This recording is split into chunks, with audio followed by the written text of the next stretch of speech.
It's a huge week for the New York Jets because they'll be headed down to Mobile, Alabama next Monday. It is the 2022 Senior Bowl. Robert Saleh and his staff will actually coach the national squad throughout the week. It's a great opportunity for the green and white. And with that being said, this is the official Jets podcast. We are presented by WynnBET. Betting is a team sport. Bet together at WynnBET. We thought nobody would be better to talk to than the executive director of the Reese Senior Bowl, and that is Jim Nagy. Jim, thank you so much for joining us. What are the final preparations like for you and your staff right now? It's busy around the office right now. Thanks for having me on. I appreciate it. There's just so much going on. On the football side, that's really the easiest part. It's all the other different events that we're trying to pull together for the week. That's really what's most challenging right now. And before the players even arrive, before the Jets arrive in town, we've got the HBCU Combine that we're having down here in Mobile, hosting it in conjunction with the National Football League. So and they're coming in on Friday and going to be working out on Saturday, and then the Jets and the players will arrive on Sunday. So yeah, we are in full blown execution mode right now, but it's fun. We love this time of year. It's very exciting time.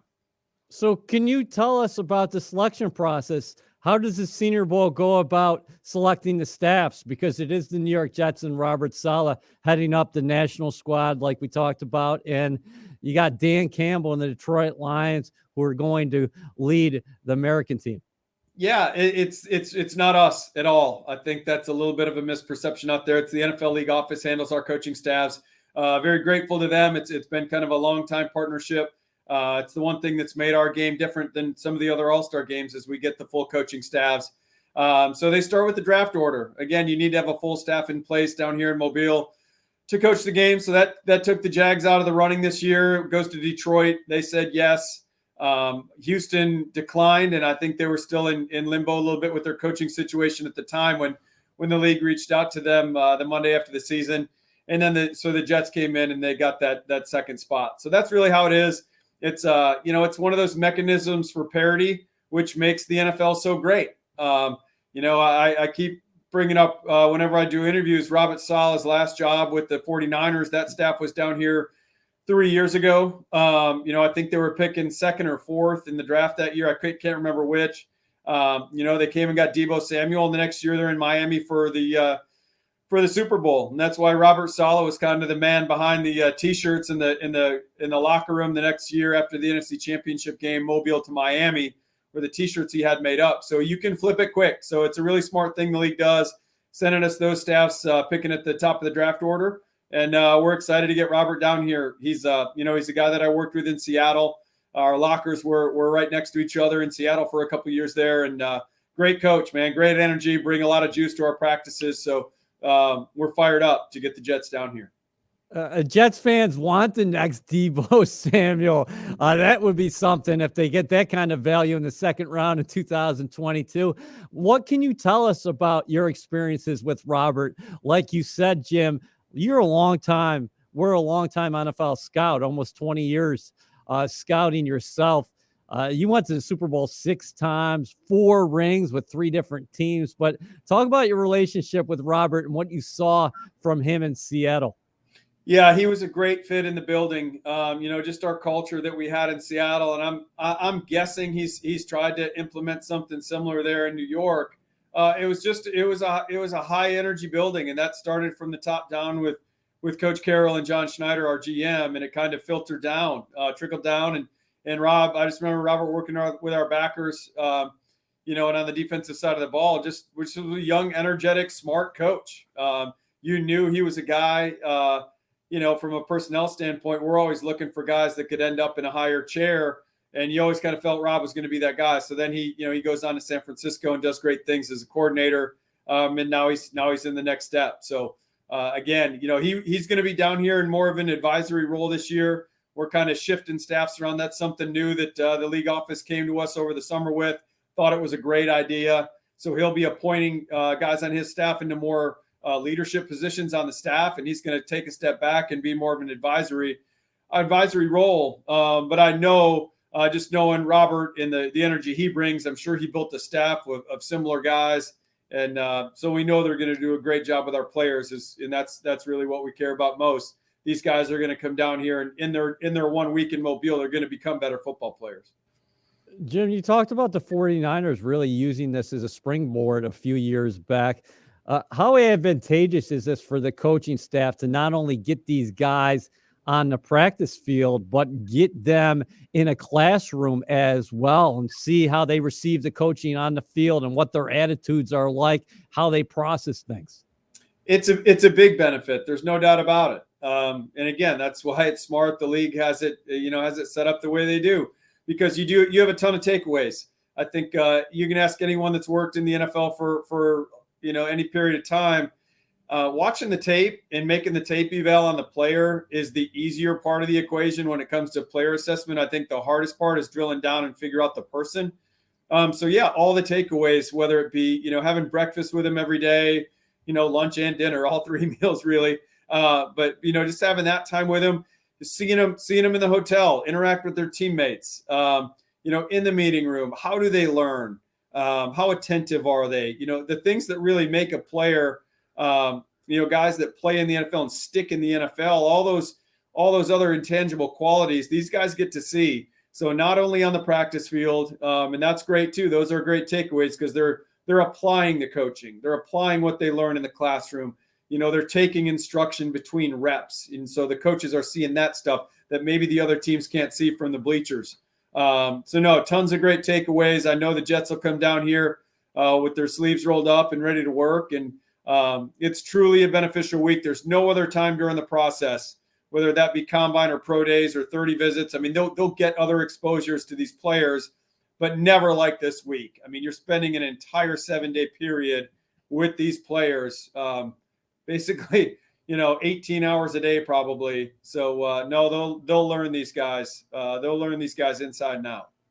Jim Nagy is the executive director of the Reese's Senior Bowl. Last year, 106 players from the Senior Bowl were drafted. You're talking about 41% of the entire class. So the people that Jets fans see on the TV, not only the national squad, but the American squad, we're talking about pros.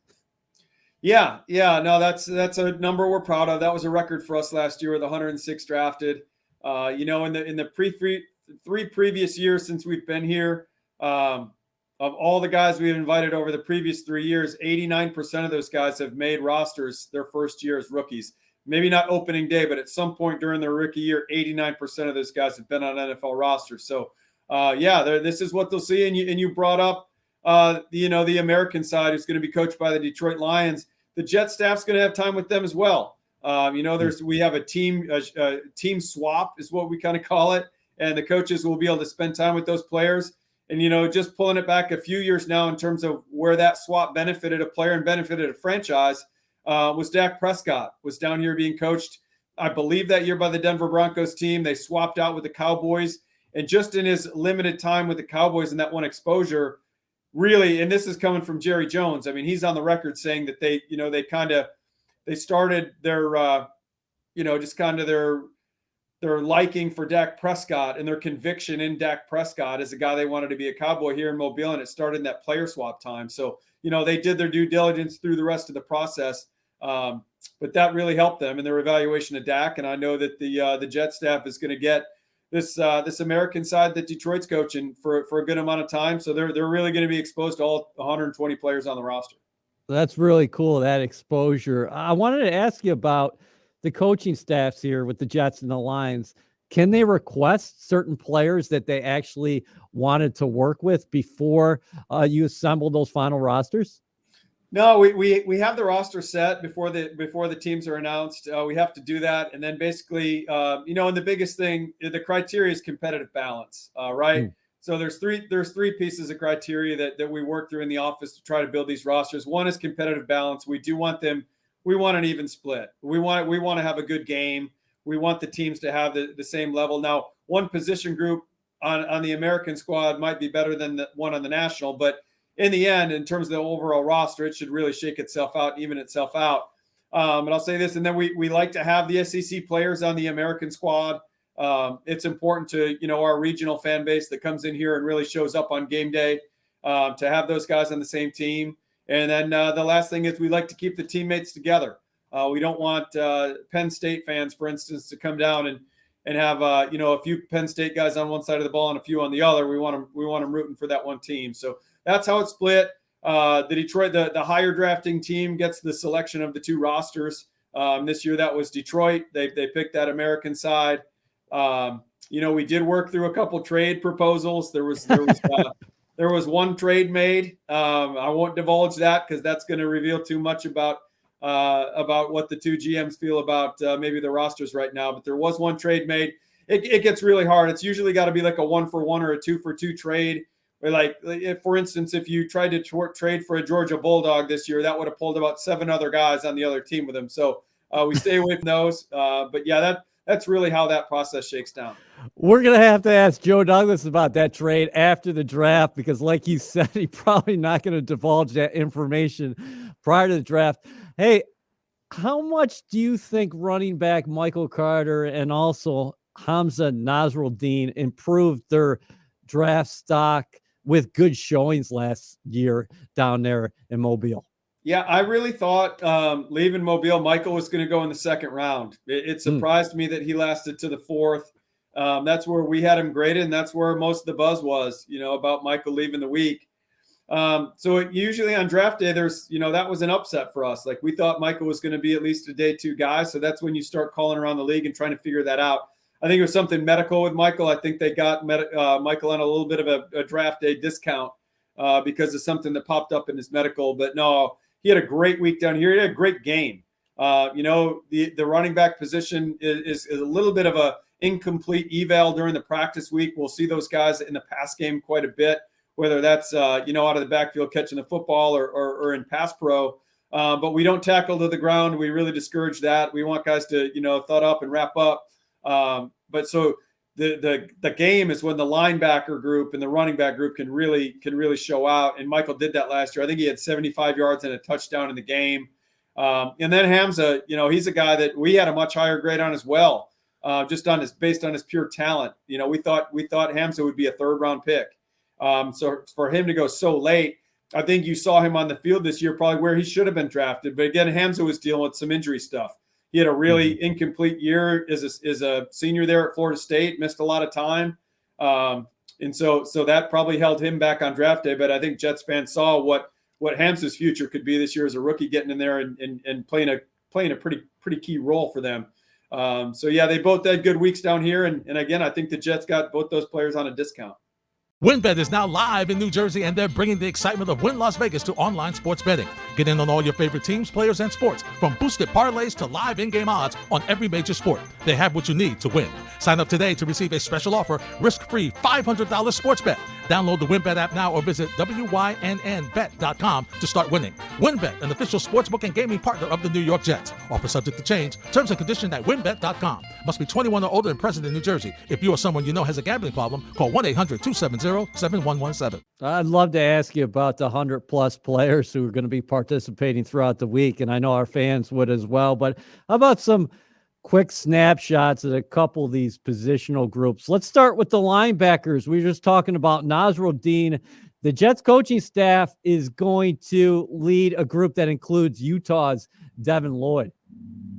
Yeah, it's a good group. We really like the linebacker group on both sides. Trying to think off the top of my head right now. I'm staring at our draft board. It's kind of on the other side of the screen right now. I'm kind of looking at it. But I don't have it broken down to American and national. I'm just trying to think of the guys that would be on that team. A lot of different skill sets. I think they'll be working with Chad Muma from Wyoming, who I think is a really good player. I think we've seen in the playoffs this year with Logan Wilson what he's done for Cincinnati. He had that big pick the other day in the divisional round, and Chad's the next one in line. Logan was a 3rd-round pick. I think Chad's got a chance to be a 2nd-round pick. Darien Beavers from Cincinnati is a guy that has a lot of versatility. He's a big man. He's played on the line of scrimmage. He's played off the ball. So they've got a number of players. Devin Lloyd, another one. I mean, Devin had a great year, Butkus Award finalist, real long, athletic, made a ton of plays for that Utah defense. So they've got, if linebackers a need, I'm not sure if the Jets feel that or not. But if they do that, to me, that's one of our stronger position groups, both on that side and on the Lions team. Yeah, I figure I'd just ask you about the backers because we were talking about Nasruddin making that transition from safety to linebacker last year. The Jets very high on a pair of youngsters here in Nasruddin and Jamie Sherwood, of course. How about the tight end position? There definitely is an area of need there for the Jets, and this staff is going to work with perhaps the best tight end in the country in Trey Mcgrath. Yeah, it's the best tight end class. I can just speak to the last 4 years at the Senior Bowl. It's our best class. We struggle some years to get to 6 draftable tight ends. The goal at this game every year is to get every player drafted. That obviously doesn't happen that way. But going in, I mean, we want to take guys that are gonna be drafted. This year, 6 is usually tough. This year we could have easily gotten to 12. We invited 9. We went above the number we usually get to. But Trey McBride's a great one. I think it's a great class depth wise. But I think Trey's the one guy that could end up going in the first round. I think he's a day one starter in the league, and I don't throw that out there lightly. I think he's got that kind of talent. We saw what he did in the past game. He was Colorado State's entire offense this year. There was a game this year where he had 109 of his team's 110 receiving yards. And he can block you. He's a do-it-all tight end, really talented guy. They'll be working with him. They'll also have Jeremy Ruckert from Ohio State, who I think will end up being a better pro than he was a college player. There's just so many balls to go around in Columbus, Ohio. So I think Jeremy will be able to showcase what he can do in the pass game down here in Mobile, which he maybe didn't get a full chance to do in Columbus. Charlie Kolar from Iowa State, another guy that's a big wide tight end, a guy that can put his hand in the dirt and block people. Every team's looking for that guy. Those guys are harder to find than the guys that can run routes and catch balls. So it's a deep group. I know the Jets are fired up about that group that they have. And if that's a need, they could certainly address that coming out of Mobile here. Yeah, I'm glad you mentioned Rucker because not only did he attend Ohio State, he's a Long Island kid who grew up a Jets fan. So a lot of people will be monitoring his progress throughout the week. How about the wide receiver position? I think every year we think in terms of depth. I don't think any different this year, right? And Jahan Dotson from Penn State was so productive for the Nittany Lions. He's one of the guys at the top of the list. Yeah, that's a group that we feel really good about over the last 3 or 4 years. I mean, you look back, the Deebo Samuels, the Cooper Kupps, Michael Pittman Jr., Van Jefferson, there's Brandon Ayuk. I mean, there's been a Terry McLaurin. There's been some really good receivers come out of here that, over the last 3, 4, 5 years. And in this year's class, no different. I think a name to keep an eye on in your backyard is Beau Melton from Rutgers. The thing that really attracted us to Beau was his competitiveness. I'm not saying he's Deebo at all. I hate even talking to this isn't a player comparison to Deebo. But what you love about Deebo was his aggressive style, his play strength, just kind of his run skills with the ball. I think Beau Melton has some of that, just trying to bring it back home to your backyard. I think that he's the guy the Jets are going to be working with that, we certainly liked here in our building. And then another guy, Alec Pierce, just throw out another name from Cincinnati, was a big difference maker for the Bearcats this year. Really had a breakout year. He's a guy that, had battled some injury stuff, and became a real down the field threat for Cincinnati this year. Those are 2 good ones the Jets will have. How about a couple headliners in the trenches? Boston College is a real interesting prospect. Zion Johnson, transfer from, I believe, Davidson, actually. And then Northern Iowa's Trevor Penning. That's a name to watch. Yep, 2 immediate starters. I think Zion's the best guard in this year's draft class, and I like a lot of them. I think it's a pretty good interior line class, but Zion's one of the best stories. You said Davidson transfer. That's a Pioneer League. It's FCS non-scholarship football. And he spends a couple years there. He bets on himself, which I love. Goes up to Boston College, which is, they crank out great linemen every year. It's one of the best offensive line producing schools in the country. And, we've had guys like Chris Lidstrom in the game over the years. I mean, some really, really good ones. And Zion goes up there and plays great. Got in there right away as a first-year player, started. They moved him to tackle last year at left tackle, and now is back at guard this year. But I think Zion's safely a a top 50 pick. I think he could end up being a first-round pick. Immediate starter on the inside that you guys could match with Vera Tucker. And then Trevor Penning. I'm really curious to see how high Trevor can go. He's a dominant player at the FCS level at Northern Iowa. And if he can come down here and block other NFL people, which he's going to have to do, I think the sky's the limit where Trevor could end up by the time we get to April. Yeah, he could be an early first-round pick once we get to April. Could be in the top half of the first round. We'll have to see what happens there. Wanted to ask you about the quarterbacks. The Jets are set at quarterback. They're going to be continuing to invest in front of Zach Wilson, around Zach Wilson. We know that. But the draft is typically dictated by the quarterback dominoes. What about the group in Mobile? Kenny Pickett from Pittsburgh, Cincinnati's Desmond Ridder, Malik Willis from Liberty, of course, North Carolina's Sam Howell, and then you also have Nevada's Carson Strong. What do you think about this group and the opportunity at hand for these guys? Yeah, it's a great group, especially in the chair that I'm in right now. It's a great group because there's a lot of intrigue around that group. The 5 guys you mentioned, there's 5 guys in this group that are getting first-round grades across the league, depending on what team we talk to. But the great thing is, there's no order to those 5, And again, they're probably right now in that mid 1 to mid 2 range, depending on what team you talk to. But the stack is completely different. You could pull 10 teams and might have 10 different answers of how those guys, shook down for those teams. So I think by the time we get to April, where that ends up will greatly be determined by this week. This is the last real football these guys will play. Yes, they'll have the combine. Yes, they'll have pro days. But this is real football. They've got to learn a playbook. They got to go out and execute that playbook. They got to galvanize a group of new teammates around them. So to show off their leadership, which a guy like Justin Herbert showed a couple of years ago in the game and really won teams over. So yeah, this is going to be a great week for those guys, and throw in one after the other. The teams will see one guy after the other taking these reps, which will be great. Usually this game has 2 or 3 guys in that first or second round mix a year, and now we have 5. So, and Bailey Zappi, our 6th guy, is a really good player in his own right. Broke some of Joe Burrow's single season records this year at Western Kentucky. What Joe did a couple years ago at LSU. So, I mean, he's a good player. I think Bailey could be a 3rd or 4th round pick as well, and has a chance to play in that league a long time. So we're fired up about this quarterback group. As you know, in the media side, that kind of drives the bus through the process. So we'll be talking about these guys all the time until we get to April. Jim, what do you think about the Jets draft capital? You're sitting there with the number 4 overall selection, the number 10 overall selection, 4 picks in the top 38, 9 overall, a lot of assets heading into April. And Joe Douglas has a lot of flexibility. As you know this draft class better than anybody, the draft does start in Mobile. It says it on the Reese's Senior Bowl website. What do you think about the Jets' potential haul here? Oh, well, I think it's great for Joe because you said the word flexibility. It gives him a lot of ammunition. He basically the draft's at his feet. He can move up, he can move down, depending on where they see different value spots. They have a lot of different needs to address. Let's be real. They wouldn't be picking up that high if they didn't have needs. So again, it's what every GM probably wants. He's got a lot of maneuverability around. So it'll be interesting to see how aggressive Joe is, or if they see value late. I've worked for teams when I was with the Seahawks. We barely ever drafted in the first round. We traded back a bunch.